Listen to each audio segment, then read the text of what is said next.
Salut à tous, nous revoici pour une petite vidéo sur cette Volva X. On a déjà fait l'arceau avant et aujourd'hui on va s'attaquer à la partie arrière. On a déjà réglé tout ce qui était motorisation, je vais vous montrer ça tout de suite. Maintenant il ne nous reste plus qu'à tout souder. La Mercedes, elle, est en attente et est pressée d'être au mois de mars pour pouvoir mettre ses petits trous dans le sable du Sahara. Mais entre-temps, nous, c'est le projet Volva X qui nous intéresse. Alors, allez, c'est parti! Alors, j'ai récupéré aussi ce petit pare-choc qui était un pare-choc d'époque qui avait été acheté chez Noroto. Alors, camé ou pas, je ne sais pas. En tout cas, il y a un autocollant dessus, ça m'étonnerait. C'est de la fibre et je pense qu'il va aller très bien sur le projet Volva X. Bon, il y a sûrement de l'adaptation à faire, on verra. De toute façon, il y aura un kit carrosserie complet à faire. Donc, pour l'instant, ce n'est pas le moment. Mais voilà, on a récupéré cet élément qui peut être sympa visuellement. Voilà, je ne sais pas ce que vous en pensez, vous me le direz dans les commentaires. Moi, je pense que ça peut lui aller comme un gant. Bon, voilà. Alors, nous voici devant le projet Volva X. Alors, on a calé le moteur pour qu'il soit droit par rapport à la caisse. On l'a calé pour qu'il soit de niveau par rapport au sol, etc. Là, il est calé. On a fabriqué les têtes d'amortisseurs.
Voilà. OK. Donc là, on va pouvoir se reprendre sur les têtes d'amortisseurs qui sont là. Donc là, c'est calé. Voilà. Et la partie avant. On va essayer de ne pas trop faire bouger l'auto. On a fabriqué l'arceau avant qui vient jusqu'à là. Et là. Et comme ça, après, on aura des croix. On aura des croix un peu partout pour dire de solidifier la bête. Et après, on pourra retirer les parties de longeron qui ne servent à rien. Voilà, voilà. Allez, c'est parti. Donc, on a été chercher l'arceau de la Sirocco. C'est l'arceau qu'on avait mis quand on est parti au Maroc. On avait acheté les embouts spécifiques. Donc, on va récupérer. On va faire de la récupération de pièces. On ne va pas les acheter neuves. Donc, on va récupérer tous les embouts. Il y en a 1, 2, 3, 4, 5, 6. Et ça va nous permettre de faire l'arceau arrière. Allez, c'est parti. Alors, on va en profiter pour récupérer à l'intérieur de la Sirocco les parties d'arceau vont pouvoir nous servir pour pour la remise.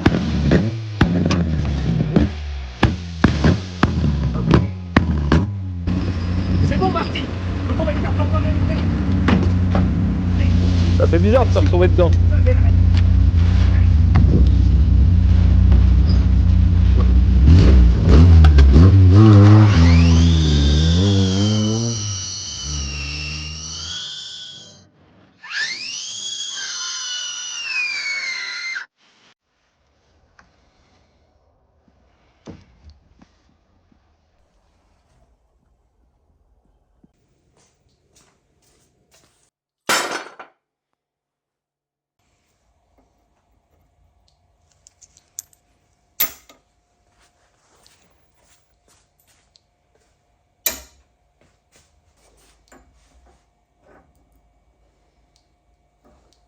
Hop.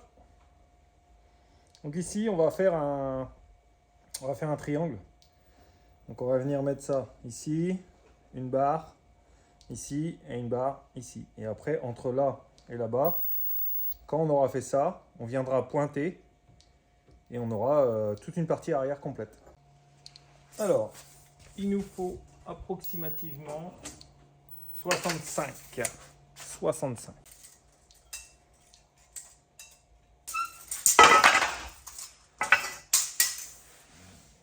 Celui-là, je ne l'avais pas soudé bien droit. Allez, 65, donc on va se positionner à peu près là. 65, on est là. Allez, c'est parti.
On va aller trouver des vis.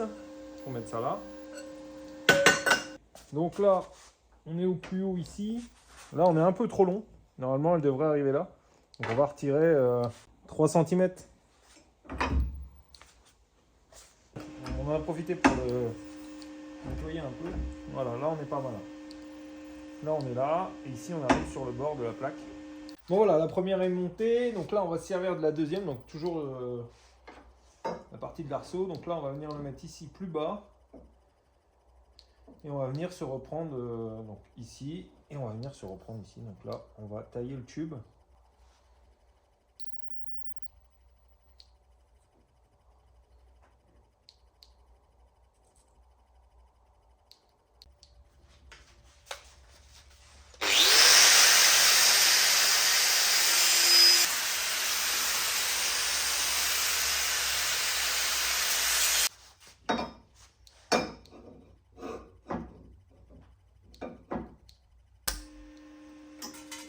Voilà, en gros l'idée. Donc, on a ce triangle-là qui va tenir la partie haute. On va avoir le berceau en bas qui va être tenu sur la caisse. Entre ici et l'autre côté, il y aura une grande croix. Il y aura une grande croix aussi derrière. Et il y aura une croix encore qui viendra tenir là. Pour moi, normalement, si tout est bien soudé, ça devrait tenir. Bon voilà les gars, deuxième partie terminée. Maintenant ce qui nous reste à faire, c'est la croix qui va venir au milieu et la croix qui va venir ici. Normalement avec la croix, on évitera d'avoir un mouvement droite-gauche. Et avec ces deux triangles là, on va éviter d'avoir un mouvement haut-bas. Il restera après la fixation du support moteur, enfin des supports moteurs, enfin du berceau moteur. Peut-être qu'on viendra se reprendre également sur ces triangles-là pour la partie avant du berceau. Et sur la partie arrière, eh ben, on va venir se refixer également sur la plaque de tête d'amortisseur. On va devoir taper dans une barre neuve parce que là, fini la récup. Ça, c'est de la récup de la dolo. Ça, pareil, ça, pareil, ça, pareil.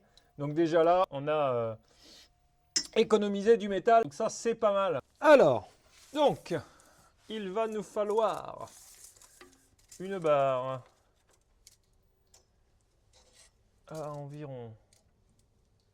Donc là, on est à, si on prend moitié de tube, on est à 1,20.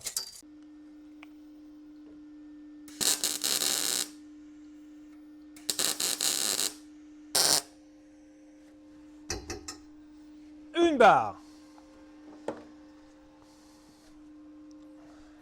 Bon voilà, maintenant, il nous reste à mettre la barre qui va venir au milieu jusqu'à là, et de là-bas jusqu'à là-bas.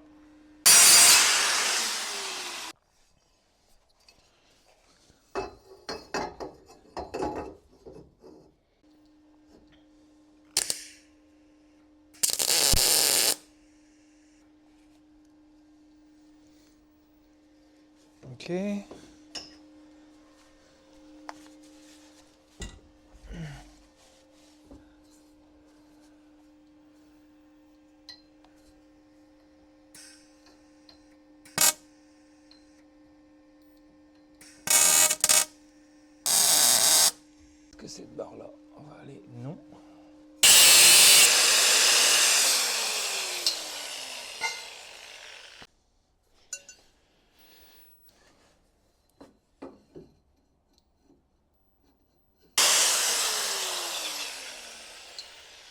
Bon, je vous cacherai pas, c'est beaucoup dû à l'œil. Hein. Je suis pas mauvais comme ça.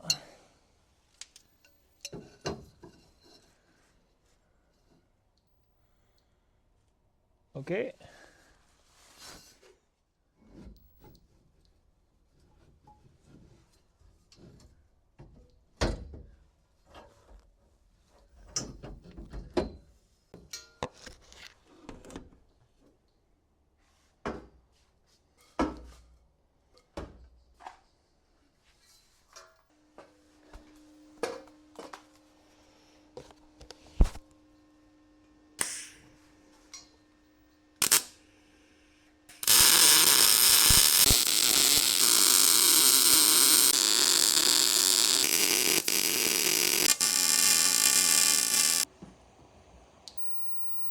Voilà, alors là, on vient de fabriquer les deux barres ici qui supportent en fait sur la partie arrière et on vient de virer les deux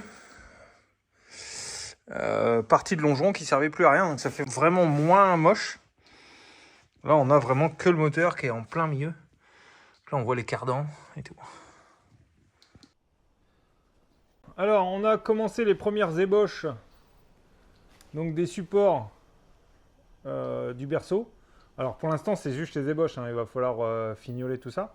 Mais là pour l'instant on a les 4 fixations du berceau qui sont reprises sur l'arceau. Pour l'instant c'est schématique. Donc là il faut redescendre. Voilà. Donc là on va redescendre le moteur complet pour finir, pour pouvoir fignoler l'arceau. Et pouvoir mettre les renforts un peu de partout pour être sûr que ça tienne. Watatata! Démontage du moteur, comme ça on va pouvoir modifier l'arceau et pouvoir renforcer l'arceau parce que c'est pas évident avec le moteur dedans. Mais il était impossible de redémonter le moteur du moment où les fixations de berceau n'étaient pas présentes. Donc là on va pouvoir tout redescendre. Donc on démonte le berceau, on démonte les jambes de force et on le remet par terre. Alors pour ce faire, on va utiliser la petite table magique qu'on va venir mettre ici. On va venir poser tout l'ensemble dessus.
Je crois que c'est le plus lourd qu'il a eu. Ouais.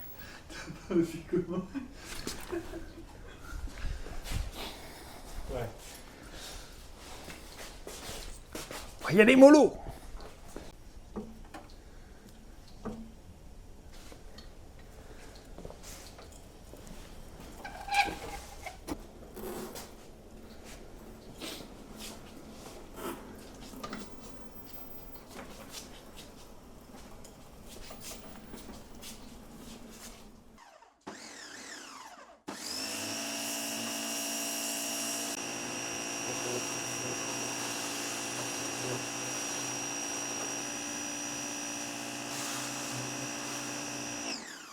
Voilà les gars, cette Tarso est terminée. Maintenant, on va pouvoir passer aux autres étapes. Mais avant ça, il y a le Rallye Raid. Donc malheureusement, ce projet va attendre un petit peu. Mon départ, c'est le 1er mars. Donc là, il va vraiment falloir que je rattaque la Mercedes. Donc la prochaine vidéo, c'est la Mercedes. Là, ce projet-là, il va être en attente jusqu'à que je rentre du Rallye Raid. Donc voilà, je voulais finir l'arceau, c'est terminé. Je vous montre ça tout de suite. Mais avant ça, on a trouvé des petites jantes. Alors les jantes que j'avais mis sur la première vidéo, c'était des jantes très larges, mais c'était pour voir en 15 ce que ça pouvait donner. Alors cette jante a un anthrax de 5 par 108 avec un alésage de 65, exactement la même chose que sur la Volvo S80, donc c'était pile poil ce qu'il fallait comme jante. Avec les jantes, on a eu les enjoliveurs d'origine, donc à voir si on met les enjoliveurs ou pas. Moi j'aime bien sans, voilà, donc on verra. La jante, par rapport aux autres jantes que j'avais essayé qui étaient en 15 mais qui étaient extrêmement larges, cette jante là c'est du 6,5, même pas, c'est du 6 par 15. La jante ne devrait pas dépasser on va dire 15 cm ici, donc allez, même si on est ici, voilà, on aurait ça de décalage par rapport au train de Volvo. Je pense que ça peut encore être raisonnable au niveau du kit carrosserie, qui ferait, alors oui, ça ferait large, mais finalement, on n'aurait pas un truc extrême qui sort de 50 cm. Il y a moyen de faire un truc sympa, propre, donc ça sera à voir. Donc voilà, ce projet d'AX avance tout doucement, mais malheureusement, nous allons rattaquer le projet de la Mercedes pour le Rallye Raid. Donc ce projet sera en attente jusqu'à mars, avec un peu de patience, vous le verrez avancer après ça.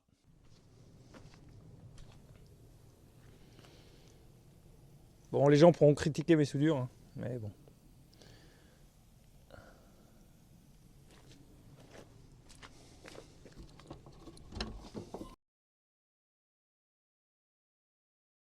Voilà. Donc là, on a les têtes, les renforts, renforts. Ici, on a renforcé. On aura encore des renforts qui vont aller entre les deux. En fait, quand le moteur sera passé, on aura un renfort qui viendra entre ici et ici. Voilà. Après, il reste encore des trucs à faire, mais là, le plus gros de l'arceau est fait, quoi. Voilà. Ça vient reprendre ici sur une grosse barre. Voilà. Et puis donc là, on a les quatre points d'accroche du berceau. Mais comme le berceau il est sur cyle en bloc, il y aura forcément du jeu comme ça.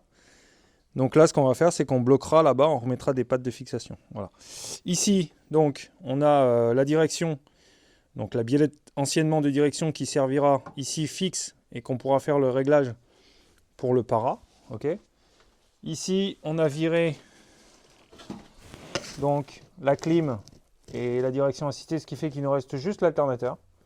Voilà, donc une courroie pour l'alternateur simplement. Et puis voilà.